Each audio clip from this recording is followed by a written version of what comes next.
Start कीजिए miss आचार्य, शुरू हो। तन्वन्तरि समारम्भां जीवकाचार्य मध्यमाम् अस्मदाचार्यपर्यन्तां वन्दे गुरु परंपराम्। अभी हम प्रकृति की बात देख रहे थे कि मानसिक प्रकृति भी अलग अलग होती है। तो एक प्रकृति हमने देखी थी, उसका नाम था ब्राह्म सत्व। सात्विक 7 प्रकार की है, रजस 6 प्रकार की है और तामस 3 प्रकार की है। मिलकर 16 प्रकार की प्रकृतियों का वर्णन है जो मानस प्रकृति कही जाती है। उसमें भी जो सात्विक प्रकृति है वो ब्राह्म प्रकृति, जो सर्जन करने वाला सर्जक है, उसकी बात हमने देखी थी। तो ये एक प्रकृति हमने देखी। दूसरा जो प्रकृति है, दूसरी प्रकार की प्रकृति, वो है आर्ष सत्व। पहला ब्राह्म सत्व है जो सर्जन करता है। दूसरा आर्ष, आर्ष कहते हैं ऋषि से संबंधित, अर्थात वो ऋषि की तरह की कैटेगरी होती है। वो ऋषि है, वो सर्वांगीण व्यक्तित्व है जो जीवन के हर पहलू का संयोग करता है, संयोग साधित करता है। वो त्याग भी बताता है, भोग में संयम भी बताता है, शरीर भी बताता है, मन का भी बताता है, आत्मा को भी जानता है। तो उसको जीवन के हर एक क्षेत्र पर जिसकी प्रज्ञा है, ऐसा सत्व बहुत कम होते हैं। कोई एक क्षेत्र में प्रज्ञा हो और वो बहुत बड़ा वैज्ञानिक हो, कोई एक शोध करता वो हो सकता है, वो ब्राह्म सत्व वाला हो सकता है। लेकिन जीवन के अनेक आयामों पर जिसकी प्रज्ञा हो, मतलब जीवन के हर एक क्षेत्र को लगभग प्रायः जीवन उपयोगी, जो हर क्षेत्र को जानता हो, हर क्षेत्र में जिसकी गति हो, उस वो बहुत कम ऐसे सत्व वाले मिलते हैं। उसका नाम है आर्ष सत्व। आर्ष सत्व ऋषि प्रतिभा, अर्थात कोई एक विषय नहीं अपितु अनेक विषयों पर जिसकी प्रज्ञा होती है। तो आर्ष सत्व वाले ही मुख्यता से जो आदर्श लीडर बन सकते हैं वो ये है। आज जिसको हम नेता मानते हैं वो लीडर नहीं, वो लीडर नहीं है, वो मैनेजर है। वो कुछ लोगों को मैनेज करते हैं, केवल लीड नहीं करते। लीड करना मतलब उसको लक्ष्य की ओर ले जाना। तो वो कुछ नया नहीं दिखाते हैं, वो जो व्यवस्था है वो व्यवस्था में ही लोगों को कैसे चलाना है उसका मैनेज करते हैं। तो हम मैनेजर के अर्थ में लीडर का यूज करते हैं शब्द का, वास्तव में वो लीडर नहीं होते हैं। टू लीड, जो दूसरों को योग्य मार्ग पर, कोई एक आदर्श मार्ग पर ले जाए, उसको लीडर कहते हैं। तो ये आर्ष सत्व प्रकृति वाले ऐसे होते हैं तो जीवन की नहीं देखी हुई दिशा, नहीं सुनी हुई दिशा को, नहीं समझी हुई दिशा को वो खोलता है। जगत जिसका महत्व समझता है उसको वो तुच्छ समझता है, और जगत जिस पर कोई भाव ही नहीं देता है उसको वो सर्वस्व समझता है। ज्ञान है, चारित्र है, वो उनके जीवन का सर्वस्व होता है। व्यक्ति के जीवन का कोई मूल्य नहीं। व्यक्ति में कोई ज्ञान नहीं है, कोई चारित्र नहीं, व्यक्ति को कोई फर्क नहीं पड़ेगा, लेकिन ये आर्ष सत्व वाले को बहुत फर्क पड़ेगा। तो जिसके जीवन का केंद्र बिंदु ही अध्यात्म है, आत्मा है, वैसे सत्व वाले भी मानसिक प्रकृति वाले होते हैं। तो उसको नाम दिया है आर्ष सत्व। ऐसी प्रकृति वाले लोग आते हैं, और आयुर्वेद में भाव प्रकाश नामक संहिता में इसका वर्णन बताया है। ऐसे सत्व वाले कैसे होते हैं, वो हजारों लाखों में एक होते हैं। वो कोई एक एक गली में नहीं आ जाते हैं, चलो इधर भी एक है, उधर भी 5 है, उधर भी 10 है। ये साइंस की फील्ड नहीं है कि जैसे वो हजारों आ गए एक ही बार में। वो कोई एक होता है। भगवान ने भी गीता में बताया ना, मनुष्याणाम सहस्रेषु कश्चित् यतति सिद्धये यतताम अपि सिद्धानाम कश्चिन् माम वेत्ति तत्वतः। तो ऐसे हजारों में एक होते हैं आर्ष सत्व वाले। जिसको ये मस्तिष्क मिलता है चिंतन करने योग्य, और वो समझना बहुत आवश्यक होता है। इसके लिए आयुर्वेद का अध्ययन जरूरी है, क्योंकि नहीं तो हम महत्व ही नहीं समझ पाते हैं। जीवन भर हमारे पास में कोई विद्वान रहे, हम पता ही नहीं चलता है हमको, क्योंकि हमारे में वो प्रतिभा नहीं। वृक्ष को वृक्ष समझने की भी प्रतिभा नहीं है, बीज को वृक्ष समझने की नहीं। बीज को वृक्ष समझने की तो प्रतिभा और है, जो बीज से ही जान जाते हैं। अरे तो सामने भी हो तो हम नहीं पहचान सकते हैं। तो ये बहुत महत्व का है। इसके लिए आयुर्वेद समझाता है कि ये सत्व, हर एक सत्व को समझेंगे तो हम व्यक्ति को पहचान पाएंगे। तो इसके लिए दूसरी मानसिक प्रकृति होती है, वो है आर्ष सत्व। वो ऋषि प्रतिभा जिसको कहते हैं, क्योंकि वो केवल एक फील्ड में नहीं होते हैं, वो जीवन के प्रायः सभी विषयों पर प्रकाश डालते हैं। इसके लिए ऋषियों ने कोई एक विषय को लेकर ग्रंथ नहीं लिखा। आयुर्वेद का भी होता है, उसके ऊपर कृषि का भी होता है, उसके ऊपर कुछ विज्ञान का भी होता है, उसके ऊपर कुछ मंत्र का भी होता है, उसके ऊपर कुछ साहित्य भी होता है, उसके ऊपर कुछ शिक्षण भी होता है। तो ऐसे अनेक क्षेत्रों पर जिसकी प्रतिभा चलती है, उसका वो सत्व का नाम बताया है आर्ष सत्व। तो ये सत्व बहुत बहुत कम देखने को मिलता है। इसके लिए हम गुरुजी के बारे में भी ये बताते हैं। आर्ष सत्व की जब बात आती है कि मानवता की होती ग्लानि, पाप जब बढ़ता जाता है, मानवता की रक्षा हेतु ऋषि ही पहले आता है। कि पहले जो आता है वो ऋषि ही आता है। तो लोग तो क्या है कि कोई बीएमएस कर लेता है डॉक्टर, तो उसको ऋषि कहते हैं, या कोई प्रैक्टिस अच्छी कर लेता है।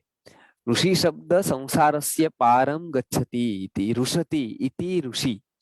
इसके लिए आर्ष सत्व ऋषि संबंधित आया है कि जो संसार को पर से जानता हो। तो ऐसी प्रतिभा बहुत कम लोगों को मिलती है।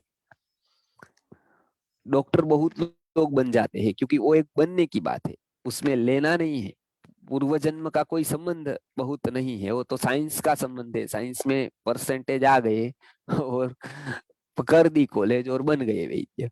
लेकिन आर्ष में ऐसा नहीं। वो आर्ष सत्व वाला जन्मजात प्रतिभावान होता है।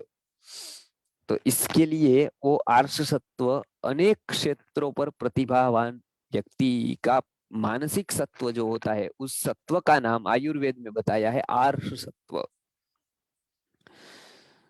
तीसरा सत्व है वो है इंद्र सत्व, अर्थात इंद्र एक ऐश्वर्य का प्रतीक है।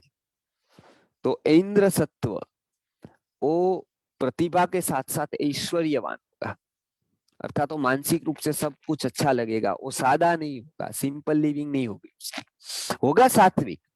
सात्विक होते हुए भी बहुत लोगों के बहुत प्रकार के शौक होते हैं, बहुत प्रकार के व्यय होते हैं, बहुत उसके अलग अलग शौक होते हैं। तो उसको इंद्र सत्व कहा है। सात्विक में भी इंद्र सत्व है। तो वो जीवन के हर क्षेत्र के पहलू में वो है ऐसा नहीं है, लेकिन वो ऐश्वर्यवान है। वो मतलब अच्छी से अच्छी चीज लाते हैं, उसको संभाल करते हैं, वो उपभोग उसका करते हैं। तो वो होते हैं इंद्र सत्व वाले, दीर्घ दृष्टा होते हैं। वो कुछ कुछ बातों में वो अच्छा कार्य करते हैं, तो वो इंद्र सत्व वाले लोग होते हैं। तो ये मुख्यतः से हमने तीन सत्व देखे। एक तो ब्राह्म सत्व जो पिछली बार हमने देखा था, एक आर्ष सत्व अर्थात ऋषि संबंधित सत्व, वो भी एक प्रकार का मानसिक प्रकृति है। और ये तीसरी प्रकृति जो हमने दिखाई वो है इंद्र सत्व। चौथा जो सत्व है वो है याम्य सत्व, यम के संबंधित। यहाँ पर इंद्र यम ये देवताओं का विशेष नाम उल्लेख किया है, क्योंकि वो मानसिक स्थिति उसको दिखाने, मन सत्व दिखाना है। यम का सत्व कैसा है? अनुशासित है। तो ये सात्विक व्यक्ति भी अनुशासित होगा, जरूरी नहीं है राजसी अनुशासित हो। सात्विक व्यक्तियों में भी अनुशासन देखने को मिलता है, वो भी कड़क हो सकते हैं। तो ऐसे सत्व वाले को यम सत्व कहते हैं, क्योंकि यम है वो अनुशासन के प्रतीक है। हमारे यहाँ अनुशासन में बताया है, आत्मवताम गुरु शास्ता शास्ता राजा दुरात्मनाम अपि प्रच्छन्न पापानाम शास्ता वैव स्वतो यमः। आत्मवान व्यक्ति का शास्ता गुरु होता है, गुरुर आत्मवताम शास्ता। फिर शास्ता राजा दुरात्मनाम, दुरात्मा व्यक्ति होते हैं उसका शासन करने के लिए राजा होता है।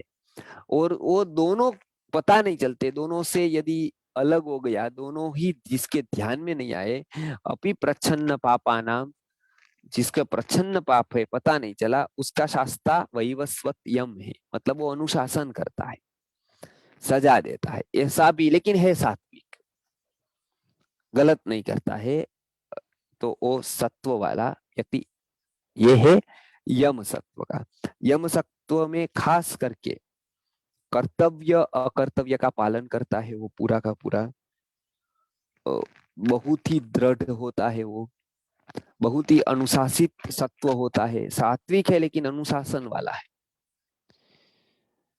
तो ऐसे सत्व को यम कहते हैं। बहुत ही नियमित होता है, बहुत ही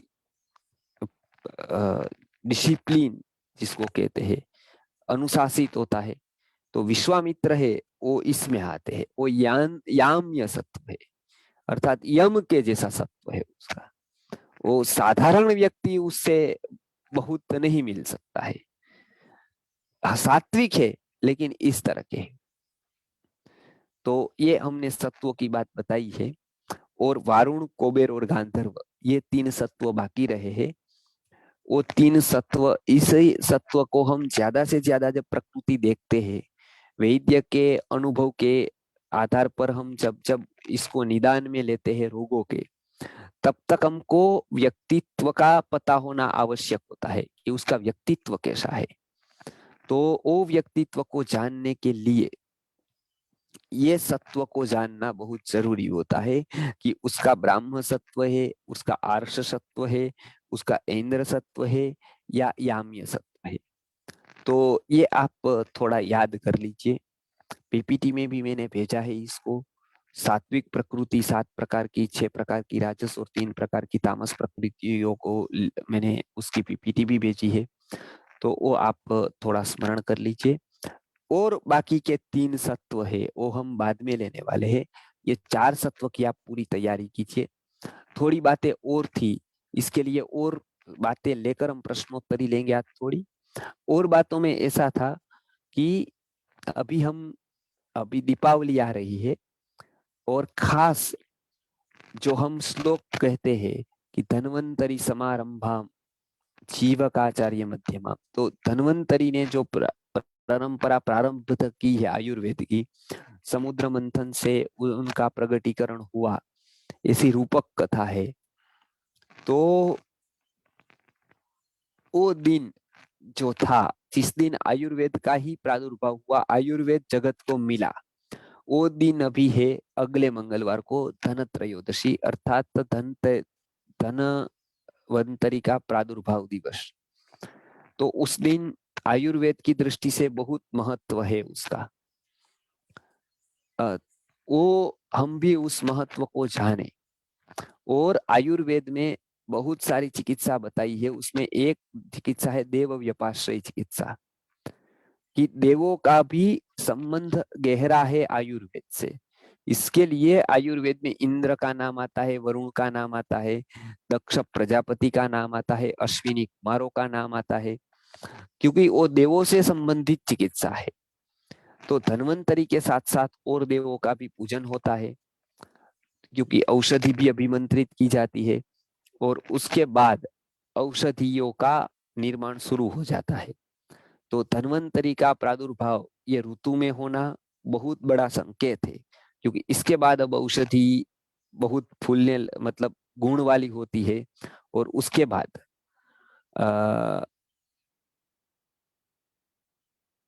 उसका हम संकलन करते हैं, उसको ले आते हैं। तो इससे धन्वंतरी के प्रादुर्भाव दिवस से बहुत सारे आयुर्वेद के कार्यों का शुभारंभ होता है, आयुर्वेद के कार्य शुरू होते हैं। जैसे पंचकर्म अभी शुरू हो जाएगा अच्छी तरह से, और कुछ ग्रहण वगैरह कराना है तो बहुत उत्तम ऋतु आएगी। कार्य कुछ करना है तो उसके लिए अनुकूल वातावरण भी रहेगा। औषधि में रस आएगा बहुत। सूर्य धीरे धीरे अपना प्रभाव कम करेगा तो चंद्र का प्रभाव बढ़ेगा। चंद्र का प्रभाव शरद पूर्णिमा से बाद में धीरे धीरे बढ़ता जाएगा तो पुष्णामी च औषधि सर्वाहा सोमो भूत्वा रसात्मकः, रस औषधियों में तैयार होंगे और औषधि लाएंगे, औषध निर्माण करेंगे। तो एक ऋतु की शुरुआत होगी, एक अच्छी ऋतु की। तो रोग धीरे धीरे लगभग कम होते जाएंगे थोड़े रोगों को छोड़कर, और अग्नि थोड़ी तीव्र होगी। तो इसके लिए ये आयुर्वेद दिवस को औषधि के स्वरूप में, भगवान धन्वंतरी की उपासना के स्वरूप में बहुत महत्व है और महा मनाया जाता है पूरे भारत में। पूरा वैद्य समाज इस दिन भगवान धन्वंतरी का पूजन करता है। तो यहाँ पर भी संस्कृत आर्य गुरुकुलम में वर्षों से धन्वंतरी का पूजन हो रहा है। एक विशेष पद्धति धन्वंतरी पूजन की है, क्योंकि ज्यादातर लोग तो पंडितों को बुला लेते हैं, वैद्यों को लगभग लगभग मंत्र नहीं आते हैं कोई भी। वो तो कैसे करना है वो भी उसकी प्रक्रिया जानते नहीं है। जो जानते हैं उसको आयुर्वेद पता नहीं होता है, तो वो तो कोई भी आकर पूजा कर जाता है ऐसी तैसी, और उसके बाद वो चला जाता है, वैद्य करवाता है क्योंकि उसको आता नहीं। तो इसको संस्कृत आर्य गुरुकुलम विधिवत जो परंपरा प्राप्त पूजन पद्धति है उसको धन्वंतरी अष्टोत्तर शतनाम स्तोत्र से उसकी आहुति देते हैं, पुरुष सूक्त से पूजन करके उसके बाद पूर्णाहुति होती है। तो ये पूजन क्रम वर्षों से हम कर रहे हैं, और गुरुजी थे तभी भी करते थे ऐसे याग वगैरह, और अभी भी यहाँ पर ये चल रहा है। बीच में कोरोना था, इसके लिए कुछ हो नहीं पाया था, लेकिन अभी सब लोग कर सकते हैं। तो संस्कृत आर्य गुरुकुलम में ही ये कार्यक्रम रखा है अगले मंगलवार। जो लोग गुजरात के हैं, नजदीक के, वो आ सकते हैं। केवल 3 घंटे का कार्यक्रम है धन्वंतरी जयंती का, और उस दिन बहुत कुछ चिकित्साएं शुरू होती है। तो हम अग्निकर्म, मंत्र चिकित्सा और सूर्य चिकित्सा, सूर्य विज्ञान चिकित्सा यहाँ शुरू करते हैं संस्कृत आर्य गुरुकुलम में ही, अर्थात नजदीक के जगह पर हमारा जहाँ पर चिकित्सालय है। तो वहां पर और जो जगह पर है वहां पर ये शुरू करते हैं। संस्कृत आर्य गुरुकुलम में भी मंत्र चिकित्सा शुरू होगी, और मंत्र चिकित्सा का जो पूरा प्रकल्प है, भारत में अभी तक कहीं पर भी आयुर्वेद की संहिताओं के आधार पर मंत्र चिकित्सा कहीं पर भी नहीं होती है, वो संस्कृत आर्य गुरुकुलम से भी शुरू होगी। शास्त्रों के रेफरेंसेस, प्रमाणों के साथ अलग अलग किस तरह से देव व्यपाश्रय चिकित्सा कर सकते हैं वो भी शुरू होगी। उसका काम चल रहा था, पूर्ण हो गया अभी। तो किस रोगों में किस मंत्र का कैसे उपयोग करना है, वो पूरी मंत्र चिकित्सा भी शुरू होगी। साथ साथ में नाद चिकित्सा, अर्थात कैसे रागों का हम श्रवण करें तो किस रोगों में हमको फायदा होगा, खास करके साइकोसोमेटिक डिसीज में। तो ऐसे बहुत सारे चिकित्सा पद्धतियों को लेकर जो आयुर्वेद के ग्रंथों में बताई गई है वो पुनः हम आरब्ध करेंगे। उसमें सबसे महत्वपूर्ण चिकित्सा है अग्नि चिकित्सा, अग्निकर्म चिकित्सा। तो वो अग्निकर्म आता है, उसका क्या महत्व है, उसका एक सेशन हम लेंगे अवश्य, और उसको भी आप एक बार अग्निकर्म को भी हम समझाएंगे। जो गुजरात, महाराष्ट्र, राजस्थान के नजदीक वाले लोग हैं वो आ सकते हैं 3 घंटे के लिए, 5:30 से लेकर 7:30 बजे तक कार्यक्रम, और उसके बाद भोजन है। भगवान धन्वंतरी की विशिष्ट औषधियों से, जो लगभग लगभग 41 प्रकार की औषधि है, वो औषधियों से आहुति दी जाएगी, और उसके बाद उसका जो धूपन होगा वो धूपन लिया जाएगा, और उस दिन का महत्व समझाया जाएगा। संस्कृति आर्य गुरुकुलम के बालक बहुत सारी प्रस्तुति भी करेंगे उसमें, और उसमें याग जो है वो गुरुकुल के बालक ही करने वाले हैं पूरे। तो ऐसे याग का भी आप लाभ ले यहाँ आकर, ये तो एक विधि हो गई। दूसरा है YouTube पर हम लाइव करने के अभी हमारे टेक्निकल लोगों ने सोचा है, जो इसकी संभालते व्यवस्था राजेश्वर राव जी भी आपको बताएंगे। तो YouTube से सीधा हम यहाँ से लाइव करेंगे और वो लाइव आप देखेंगे। राजेश्वर राव जी वगैरह उसमें संचालन में रहेंगे। तो पूरा जो हम जिस समय हम होम करते हैं उस समय आप भी देखें उसको घर बैठे YouTube पर लाइव। उस समय भी आप पूजन करें और अष्टोत्तर शतनाम स्तोत्र की PDF हम आज ही राजेश्वर राव जी आपको भेज देंगे या मैक्सिमम कल भेज देंगे। तो उसको आप पढ़े और पूजन में भी आप सहकारिता ले। संस्कृत आपको अभी तो आता है थोड़ा बहुत, तो उसको पढ़कर आप भी अपनी आहुति दे सकते हैं, भगवान धन्वंतरी के पूजन में लाभ ले सकते हैं। तो YouTube लाइव से भी आप जुड़ सकते हैं। हो सकता है तो कोई भी एक अमित भाई से बोलकर फेसबुक भी लाइव करे यदि संभव होगा तो इसके माध्यम से खास करके YouTube से तो जुड़ ही सकते हैं। तो उस समय आप अपने स्थान पर बैठकर भी ये लाभ ले सकते हैं। ये इस दिन का बहुत महत्व आयुर्वेद की दृष्टि से है। इसके लिए आप भी आयुर्वेद के विद्यार्थी जो लोग आयुर्वेद सीख रहे हैं, कम से कम उस दिन जब तक ये होगा उस अपने आप की चेतना को शुद्ध करने के लिए कृतज्ञता पूर्वक हम लोग भी पूरी शांति से वो दर्शन करें और उसमें हम सहभागिता करें घर बैठे। जो गुजरात महाराष्ट्र से नजदीक से लोग हैं वो लोग आए यहाँ पर, और जो नहीं आ सकते हैं वो वहां पर बैठकर लाभ ले, ऐसा अनुरोध करते हैं। तो आयुर्वेद का कार्य कैसे वापस बढ़े हमारा, और हम कैसे पुनः भारत को स्वस्थ बना सके, बच्चों को स्वस्थ बना सके, शिक्षा व्यवस्था में काम कर सके। तो अनुकूल वातावरण अभी हो रहा है सबके विषय पर। तो इसके लिए हमको ऊर्जा की जरूरत होगी, शक्ति की जरूरत होगी, स्वास्थ्य की जरूरत होगी। तो इसके लिए आयुर्वेद का ये बहुत महत्वपूर्ण दिन धन्वंतरी त्रयोदशी धन त्रयोदशी का है। धन्वंतरी के प्रादुर्भाव हुआ, इसके लिए उसका नाम ही धन त्रयोदशी पड़ा था।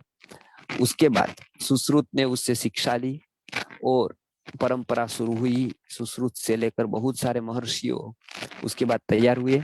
तो इसका पूजन अर्चन का बहुत महत्व है। उस दिन कृतज्ञता भाव व्यक्त करना है कि आयुर्वेद का अमृत कुंभ जो मिला भारत। तो भारत बहुत सारे कारण से बहुत महान है, उसमें से एक उसके पास आयुर्वेद जैसा अमोघ शास्त्र है। तो प्रत्यक्ष शास्त्र है।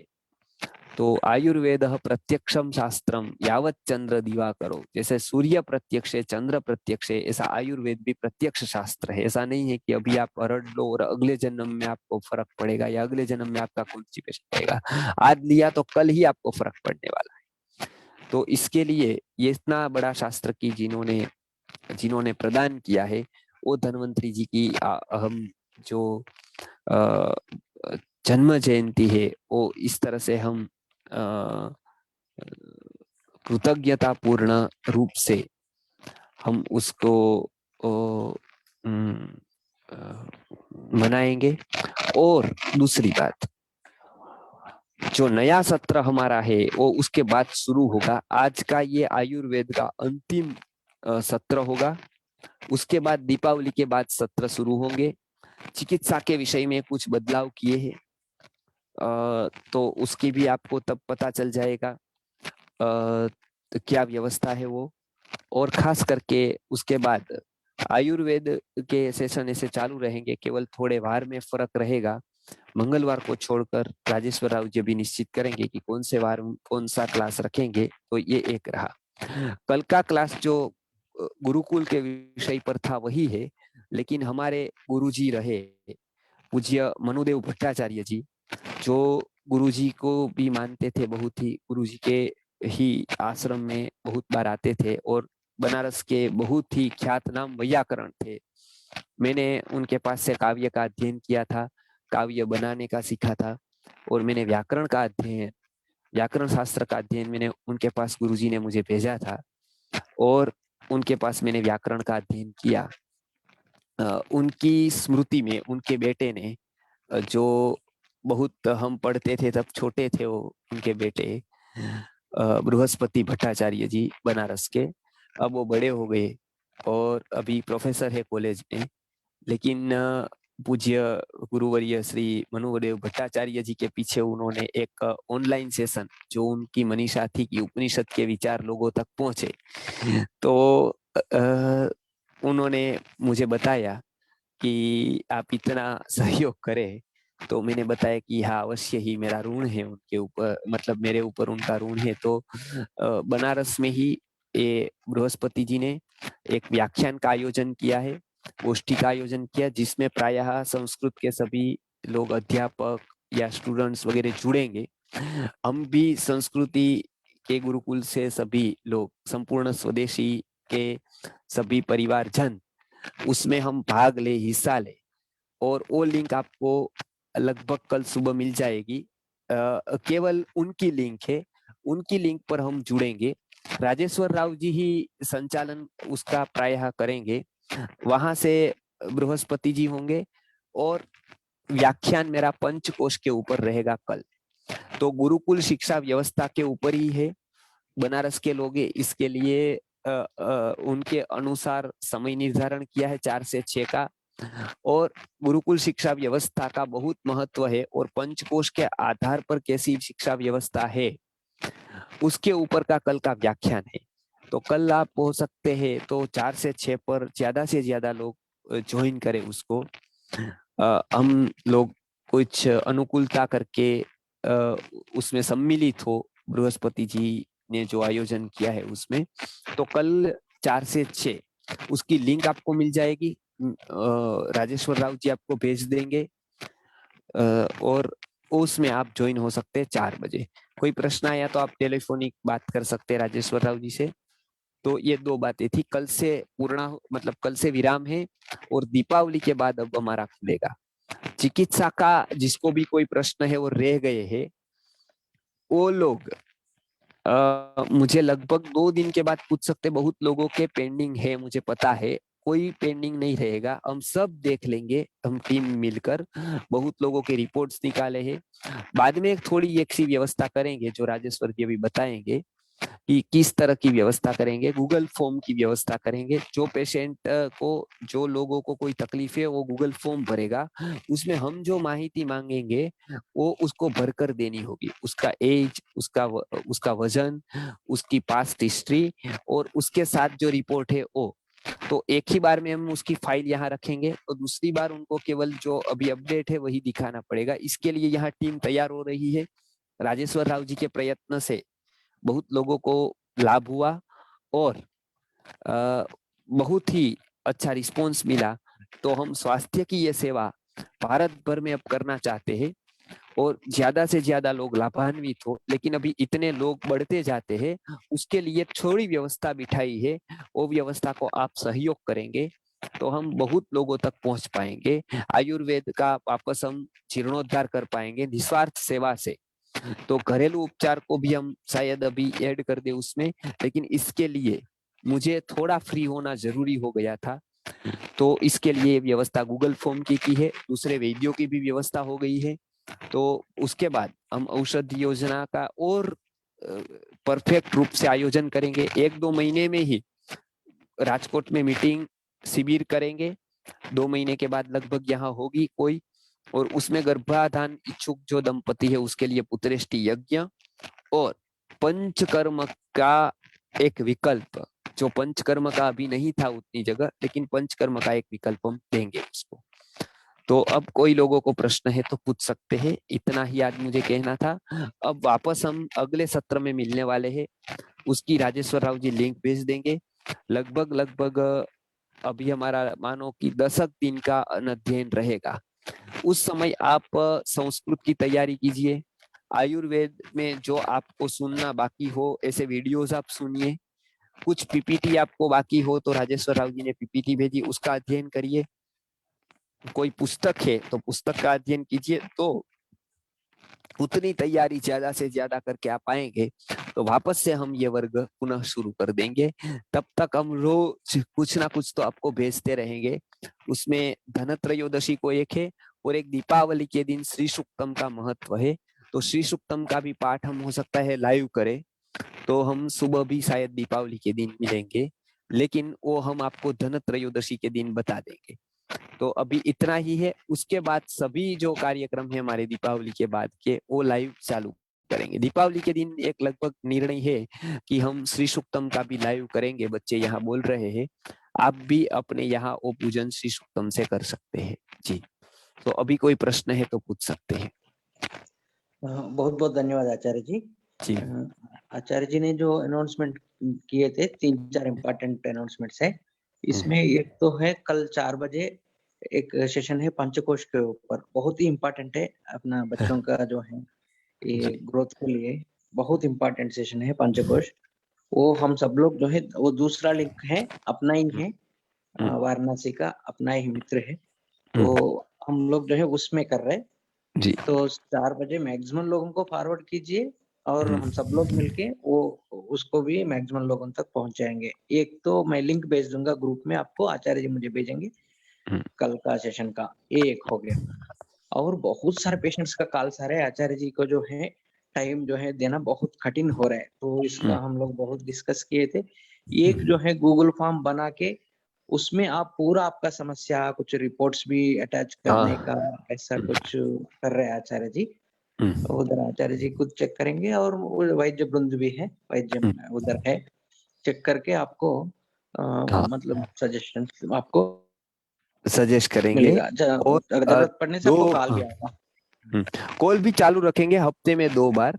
तो 2 बार हाँ कॉल चालू रखेंगे, तो 2 बार जिसको कोई प्रश्न है वो करे, लेकिन पहले गूगल फॉर्म भरे, उसके बाद ही वो लोग पूछे, क्योंकि बहुत बातें ऐसी होती है जो फॉर्म पे भरने के बाद हमको पता चल जाती है ये है। तो संक्षिप्त में बात हो सकती है, क्योंकि आपका पूरा हमारे पास हिस्ट्री आ जाता है, तब हम देख लेते हैं। जी ऐसा आगे। आचार्य जी। और अपना जो है धन्वंतरि त्रयोदशी का, इसमें आचार्य जी बिजी रहेंगे 8-10 दिन। उसमें जो है हम सब लोग, हम सबके लिए थोड़ा टाइम भी मिलेगा जो रिवाइज करने का और कोप अप करने का, जितना भी हुआ है तब उधर तक पहुंचने का सबके लिए एक टाइम भी है, और ज्यादा से ज्यादा लोगों को स्प्रेड करने के लिए भी, प्रचार के लिए भी एक टाइम है। तो पूरा उत्साह से फिर मैक्सिमम लोगों से हम लोग फिर आचार्य जी को स्वागत करेंगे 10 दिन के बाद नया इस 17 में। नया सत्र में। एक ये हो गया। और बाकी जो है आचार्य जी जो भी अपडेट्स है मुझे भेजते रहेंगे, मैं ग्रुप में आपको भेजते रहेंगे। श्री सूक्त, ये दीपावली का, धन्वंतरि जी, त्रयोदशी खास का लाइव। धन्वंतरी याग में भी सब लोग कम से कम आयुर्वेद के लोग जो ज्वाइन हो रहे हैं अभी, वो सभी लोग धन्वंतरी याग में सम्मिलित हो, भले यहाँ ना आ सके तो लाइव ज्वाइन हो, ऐसा निवेदन है राजेश जी। ऐसा आचार्य जी का यूट्यूब चैनल पे लाइव होगा, वो भी मैं और लिंक फेसबुक पर भी यदि अमित भाई को बता देंगे तो संपूर्ण स्वदेशी पर फेसबुक में भी हम कर सकते हैं। जी नहीं, अपना जी फेसबुक होने से भी चलेगा, चल अपना भी ठीक है, फेसबुक अपना रहेगा, फेसबुक पर भी कर सकते हैं, अमित भाई बता देंगे तो फेसबुक और यूट्यूब लाइव। यूट्यूब लाइव होगा कोई। जी और इतना जो है आपके लिए अनाउंसमेंट है। तो जी और मैं इनको क्वेश्चंस के लिए छोड़ता हूँ आचार्य जी। जी जी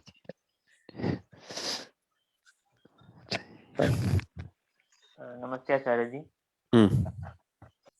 मेरा ये प्रश्न है कि जैसे हमारा जो जन्म तिथि होती है, हमारा जन्मदिन जब आता है, तो आयुर्वेद के पर्सपेक्टिव में उस दिन किस तरह का भोजन करना चाहिए और क्या दिनचर्या रखनी चाहिए?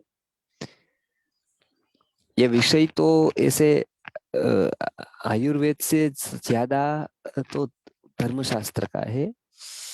तो उस दिन भावना का महत्व ज्यादा है। शरीर में तो कोई, शरीर के स्तर पर तो कोई फर्क नहीं होता है, और दिन और दिन और दिन ऐसे। तो रोज का दिन है, वो ऋतु रहेगी, वही ऋतु का प्रभाव रहेगा, तो ये तो बहुत फर्क नहीं रहेगा। लेकिन खास उसमें आयुष्यवर्धक मंत्र के पारायण का महत्व है। उस दिन कृतज्ञता का महत्व है, क्योंकि जो कुदरत हमको इतना दे रही है उसके प्रति हमारा, हम कभी देखते नहीं है जो शरीर के प्रति, उस पर हमारा ध्यान जाए, उसके लिए एक दिन आयुष्यवर्धक जो मंत्र है उसका पाठ है। और बहुत सारे वेदों में आयुष्य की मतलब जन्मदिन की, जिसको वर्धापन दिन कहते हैं, मार्कंडेय पूजन का भी उस दिन विधान है। आयुर्वेद में भी ज्यादातर ये सभी को स्वीकार किया है, कुछ कुछ बातों को। तो उस दिन इसी वस्तु का कि खास करके जो हम जीवन जी रहे हैं उस जीवन को ही हम थोड़ा सजग बनकर जिए। खास करके कुछ वर्ष हमारे गए, एक जन्मदिन आया तो गया, तो उसमें बचे हुए जो वर्ष है उसका हम उत्तम रीति से उपयोग करें। तो इस को ध्यान में रखते हुए वेदों में ये सूक्त आया है वर्धापन के। भोजन खीर का करने का विधान है उस दिन, उसका कारण वो उत्तम अन्न है। पायस को उत्तम अन्न कहा जाता है, उत्तम दिन है, इसके लिए उत्तम अन्न को बताया है। तो खीर उस दिन खानी है, तो उत्तम अन्न बताया है जी। और कोई? हाँ, नमस्ते गुरुजी। नमस्ते। हाँ, मेरा प्रश्न मतलब अभी पता नहीं वो आयुर्वेद से कहा जाए या मतलब आशा है कि आपसे उत्तर मिलेगा। स्वप्न के बारे में है कि बच्चों को अगर रात को स्वप्न आता है और वो अचानक ऐसे नींद से उठ जाते हैं और उठ जाते, लेकिन वो उनकी अवस्था आंखें खुली रहती लेकिन जागृत अवस्था में नहीं रहते। उनको अगर पूछा कुछ तो जवाब भी नहीं देते हैं और एकदम डरे हुए से हो जाते हैं। तो मतलब वो उसका कारण क्या हो सकता है और उपाय क्या हो सकता है? आयुर्वेद के प्रायः सभी संहिताओं में स्वप्न का वर्णन दिया गया है, क्योंकि वो बहुत कुछ हमारे रोगों से भी संबंधित है और बहुत कुछ हमारी जीवनचर्या से भी वो संबंध रखता है। हरित संहिता नामक ग्रंथ में पूरा स्वप्नाध्याय दिया है। उसमें कैसे स्वप्न आते हैं, तो किस प्रकार का रोग होता है, उसका एक निदान दिया गया है। इसके लिए होम्योपैथ में भी आप देखेंगे कि वो डॉक्टर पूछते कि आपको स्वप्न कैसे आते। तो बालकों के आने वाले स्वप्न ज्यादातर डर के होते हैं, क्योंकि काम की तो अवस्था नहीं है उसकी और अहंकार की भी अवस्था नहीं है। इसके लिए कुछ सपने तो वो अवस्था नहीं होने के कारण उसके चले जाते हैं। एक अवस्था है कि उसको भय लग सकता है, तो बालक को भय देने वाले सपने जो आते हैं उसमें वो अचानक उठ जाता है और कभी वो चीखता भी है, कभी वो बहुत जोश से चिल्लाता भी है। और यदि ऐसे बार बार आए तो उसका मस्तिष्क बहुत ही कमजोर हो जाता है। इसके लिए ऐसे स्वप्नों के लिए आयुर्वेद में एक उपाय बताया है, जो शमी वृक्ष होता है, जो मैंने दशहरा के बात की थी, वो शमी वृक्ष की डाली को या इसको कोई एक अंग लेकर उसको तकिए के नीचे रखना है। वो वनस्पति का इतना प्रभाव है कि वो दुस्वप्न नाश होते हैं। मैंने बहुत लोगों को ये बताया है और बहुतों को लाभ मिला है इससे। दूसरा, बच्चा जब सोने जाए तब उसको हल्का करके उसको सुलाना है, उसमें विचार नहीं होने चाहिए। इसके लिए हास्य या कोई भी ऐसी बातें जो उसको आनंद दे, तो ये दूसरा करना है। तीसरा, नींद गहरी आए इसके लिए उसको रात में ही कुछ दूध में कुछ ऐसा अर्जुन या फिर जायफल, जावित्री, निद्रा प्रेरक औषधि डालकर उसको सुलाना है, ताकि वो गहरी नींद सो सके। गहरी नींद यदि आ गई तो स्वप्न आने की कम संभावना होती है। नींद गहरी नहीं होती है तो स्वप्न आ सकते हैं।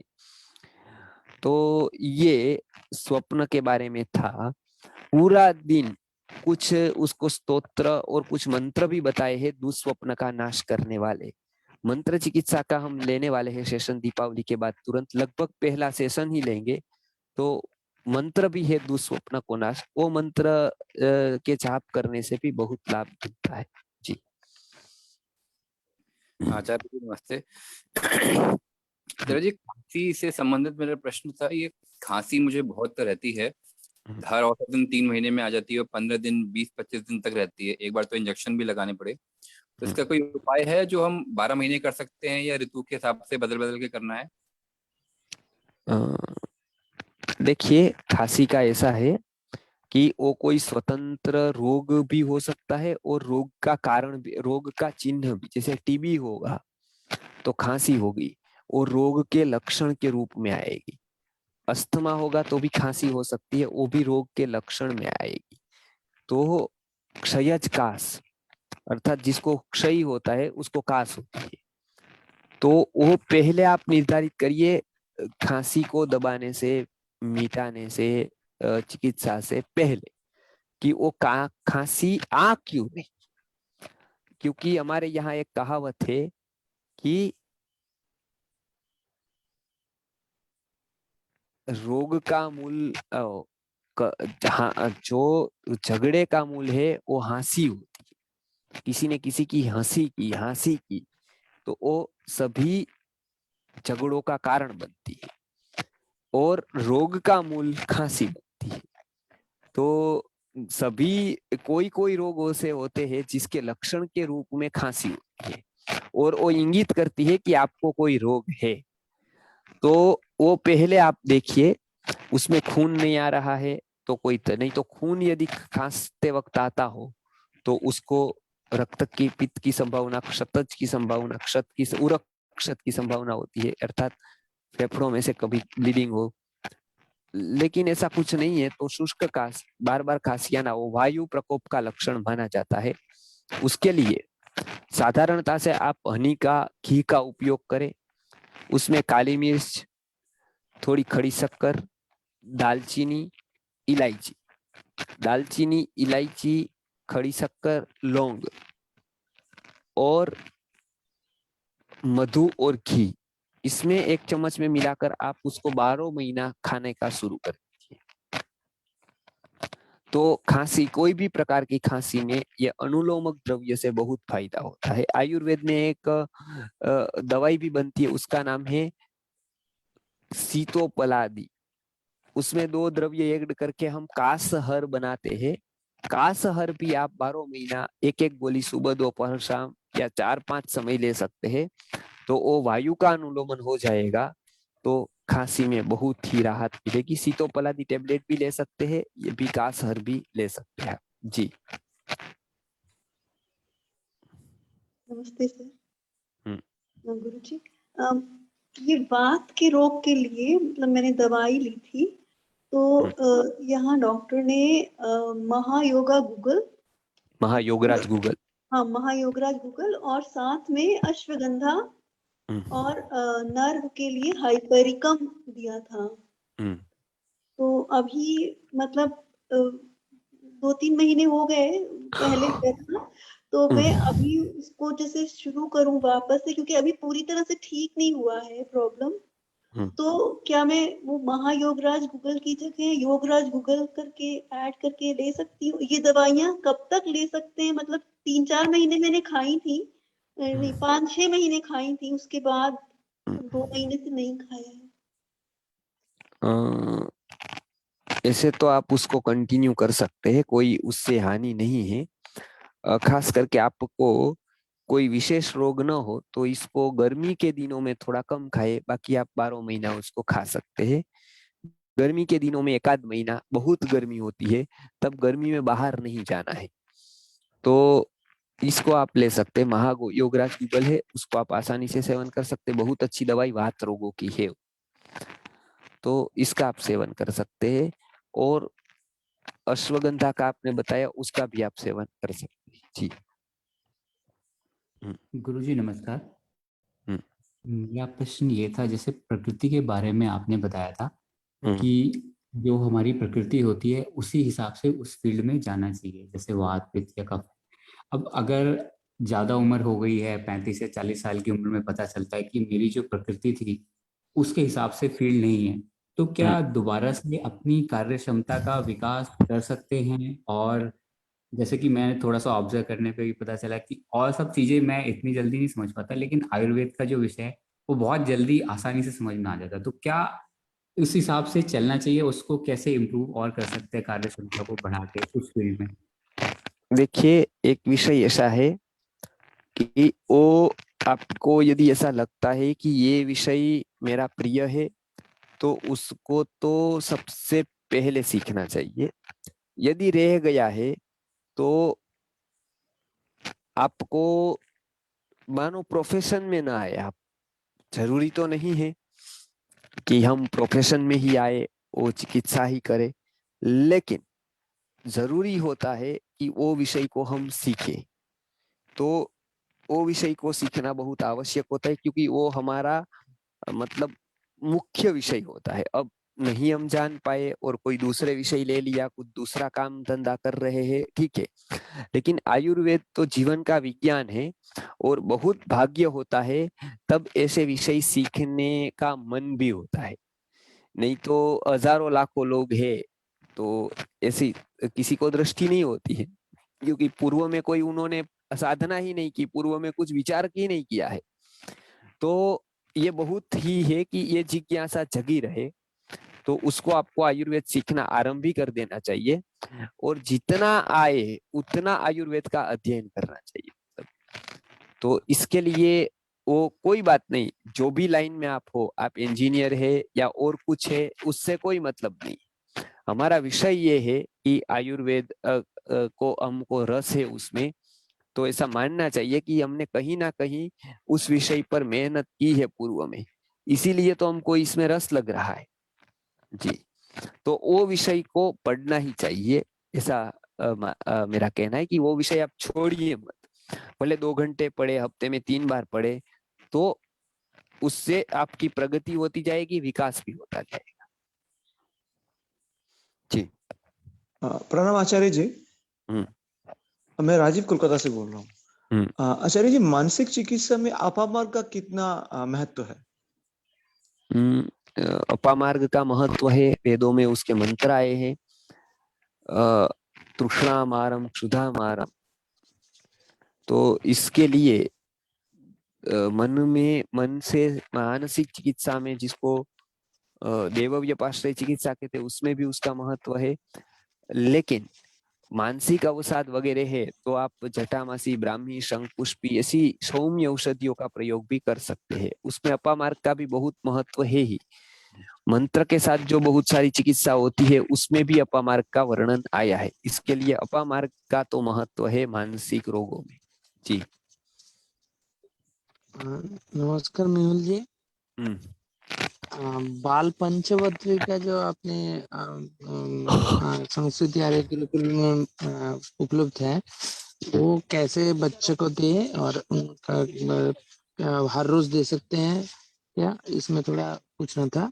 और लगभग 5-6 साल से सो नहीं पा रहा हूँ। जब सोने जाता हूँ तब सपना या कुछ शुरू होता है, जब सुबह भी नींद टूटता है वही ब्रेन में घूमता रहता है और बहुत दिक्कत हो रहा है, इसलिए थोड़ा पूछना था जी।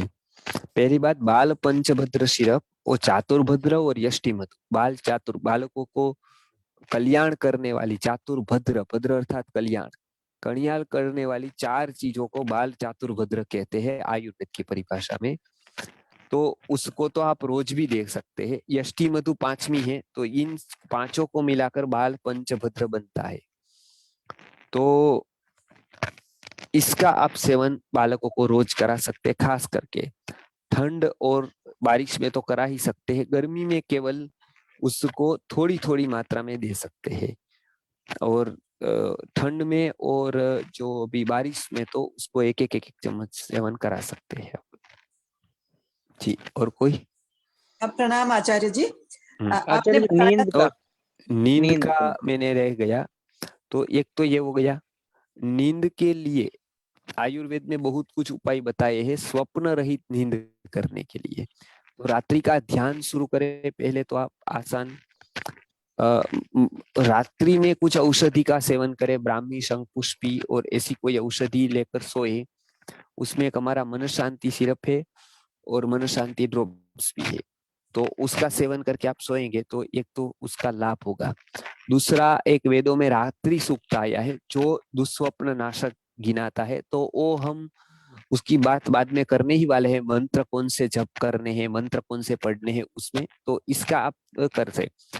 रात्रे सोते वक्त कोई भी ऑडियो या वीडियो का प्रयोग न करें तो स्वप्न आने की, और ज्यादा किसी के साथ बात न करे। रात्रि के सोने से पहले मिनिमम 1 घंटे का मौन और एकांत हो तो नींद आ जाती है। नींद के लिए 2 बात याद रखें, शरीर को थका देना है और मन को शांत कर देना है।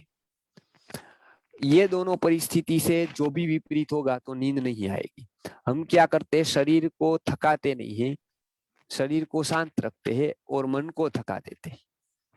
तो मन को थका देने से विचार आता है, विचार आता है, विचार, शरीर थका नहीं होता है तो नींद नहीं आती है।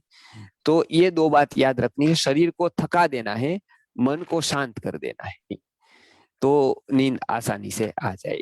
जी प्रणाम आचार्य जी। आपने बताया था कि आंवले का सेवन सबसे अच्छा रहता है दही के साथ, तो वो थोड़ा सा बताइए। आंवले का सेवन सबसे अच्छा दही के साथ होता है ऐसा मैंने नहीं बताया। आंवले का दही का सेवन नहीं, दही का सेवन सबसे अच्छा आंवले के साथ होता है। अच्छा, आंवला का अनुपान दही नहीं है।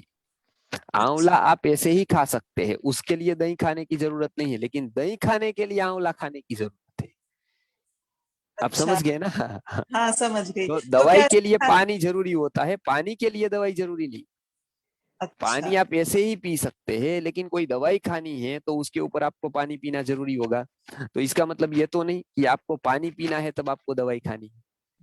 हाँ तो दही के दोष दूर होते हैं आंवले से, आंवले के दोष दूर दही से नहीं होते। आंवला खाते वक्त दही खाना जरूरी नहीं है, दही खाते वक्त आंवला खाना जरूरी।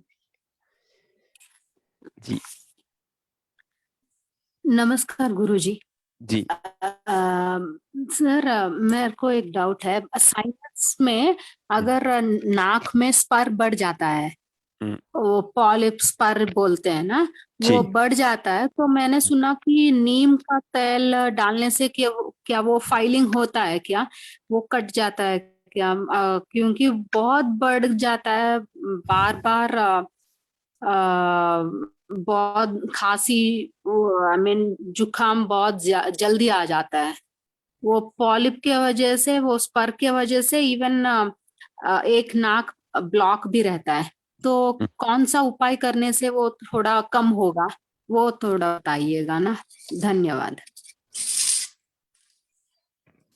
आयुर्वेद में नाक में डालने के लिए विभिन्न औषधि बताई गई है।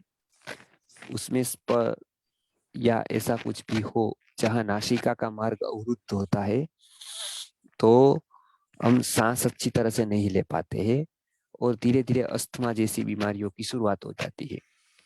तो इसके लिए खास करके आपको नस्य करना है, लेकिन प्रधमन नस्य, अर्थात जो थोड़ा थोड़ा तीक्ष्ण पदार्थ सूंघना है आपको। तो इसमें आप काली मिर्च सूंघ सकते हैं, थोड़ा गोदंती भस्म, अपामार्ग का क्षार, उसमें से आसान रहेगा आपको सौंठ। सौंठ पता है आपको? अदरक जो सुखाकर बनते सौंठ, जिंजर को जिसको ड्राई जिंजर कहते हैं, तो उसका पाउडर लेकर थोड़ा थोड़ा रोज आपको सूंघना है, पहली बात। उसको गर्म पानी में थोड़ा भिगोकर उसको एक एक ड्रॉप डालने हैं। दूसरा उपाय है यष्टि मधुनस्य का। वो श्वसन मार्ग की सारी समस्याओं के लिए बहुत अच्छा नस्य बताया है। तो यष्टि मधु का नस्य आप कर सकते हैं, बालों के लिए भी अच्छा है और नासिका मार्ग को, श्वसन मार्ग को भी स्वच्छ करता है। तो इसका भी आप उपयोग करें। दो वस्तु का उपयोग करें, एक प्रथमन नस्य ले, ऐसी सूंठ का ऐसा थोड़ा थोड़ा चूर्ण करके 2-3 बार सूंघे, और खास करके यष्टि मधु तैलम का भी प्रयोग करें आप। जी प्रणाम प्रणाम आचार्य जी, संदीप बोल रहा हूँ अहमदाबाद से। ये जो धन्वंतरी याग का प्रयोजन है, उसी दिन ये महासंकल्प होगा क्या? ऐसा शुरुआत में आयुर्वेद के लिए महासंकल्प, और ये जी, और बाद में आपसे वो समझने की इच्छा है कि श्लोक का और उसका अर्थ सार। दो बातें हैं। हाँ। एक तो इस दिन जो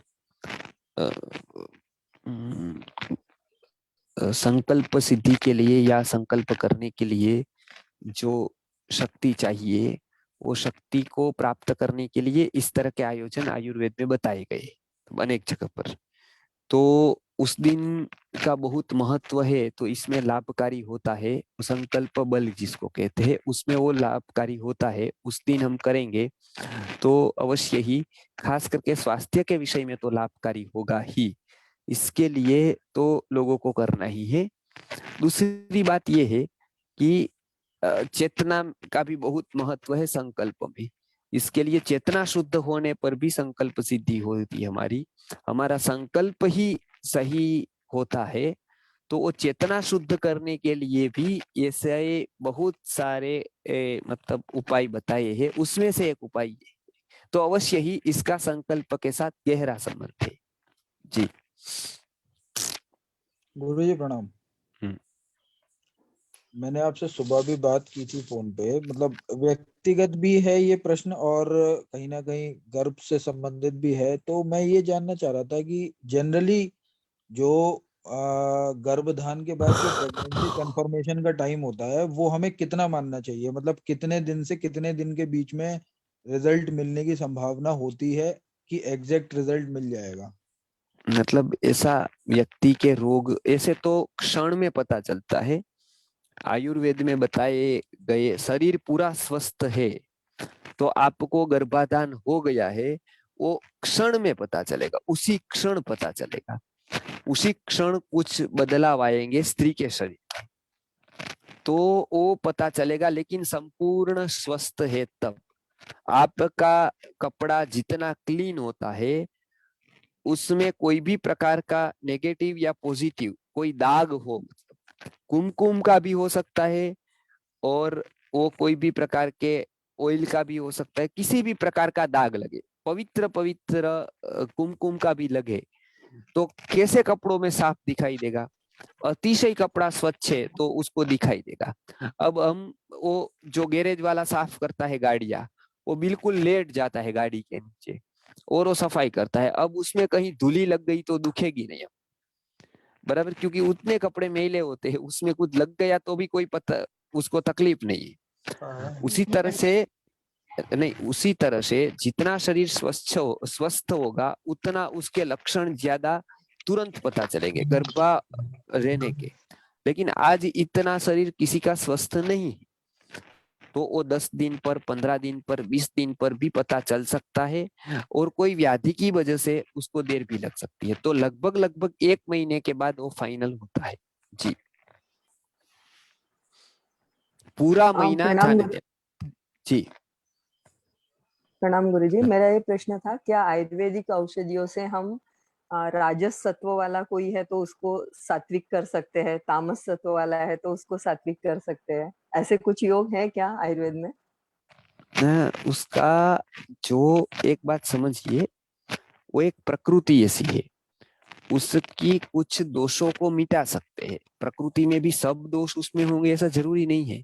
तामस व्यक्ति क्रोधी ही होगा ऐसा जरूरी नहीं है। सात्विक व्यक्ति शांत ही होगा ऐसा भी जरूरी है। लेकिन उसको जो दोष प्रबल है वो दोषों को हम दूर कर सकते हैं, क्योंकि वो पुरुषार्थ के अधीन है, वो हम पुरुषार्थ करके उसको निकाल सकते हैं, दूर कर सकते हैं। तो वो दोष को निकालते, प्रकृति तो ऐसी ही रहेगी, लेकिन वो प्रकृति के कारण जो उसमें दोष आए हैं उसको हम दूर कर सकते हैं। जी समाप्त करते हैं अंतिम प्रश्न लेकर। जी हेलो। हेलो। हाँ जी बोलिए। प्रणाम। गुरुजी, जैसे ये शरद ऋतु में हमें जो विरेचन करना चाहिए वो कैसे करना चाहिए? शरद ऋतु में रक्त मोक्षण विरेचन शरीर का, जैसे पेट। हाँ विरेचन आप खास करके शरद ऋतु में करना है तो मैंने पहले बताया था अविपत्तिकर चूर्ण लेकर करें, क्योंकि पित्त का प्रकोप है तो पित्त को विरेचन करने वाली औषधि ले। तो अविपत्तिकर चूर्ण एक आयुर्वेद का आता है, उसको लगभग 1 दिन को छोड़कर 1 दिन ऐसा आप 7 दिन सेवन कर सकते हैं। क्रमशः भी 7 दिन सेवन करके विरेचन कर सकते हैं। क्रमशः 7 दिन ले अविपत्तिकर चूर्ण। और भोजन पे बिल्कुल हल्का हल्का भोजन रखे, मुनक्का का पानी, मूंग का पानी, बिल्कुल हल्का भोजन, खिचड़ी, दाल, चावल ऐसा ले ताकि शरीर को शुद्ध होने में, विरेचन होने में आसानी रहे। नहीं तो हम बहुत भारी भारी पदार्थ खाकर कोई विरेचन चूर्ण लेते तो उसका कोई महत्व नहीं है। भोजन संसर्जन क्रम रखे, हल्का करे, गर्म पानी उबाल करके ठंडा किया हुआ पानी पिए और उसके बाद विरेचन की शुरुआत करें। जी, आज इतना ही। कल माने अगले कल हम पंचकोश का लेंगे 4 बजे और उसके बाद का हम बताएंगे आपको कि लगभग धनतेरस त्रयोदशी को लेंगे। जी बहुत बहुत धन्यवाद आचार्य जी। आप सब लोग ग्रुप देखते रहिए, क्योंकि ग्रुप में ये सब अपडेट्स आएगा। जी, तो ग्रुप में एक्टिव रहिए, बस देखते रहिए डेली, आपको ये सब लिंक मिलेगा। बहुत बहुत धन्यवाद आचार्य जी, बहुत बहुत धन्यवाद सिंगापुर शिव प्रसाद जी। कल मिल रहे हैं शाम को 4 बजे। ठीक, थैंक यू।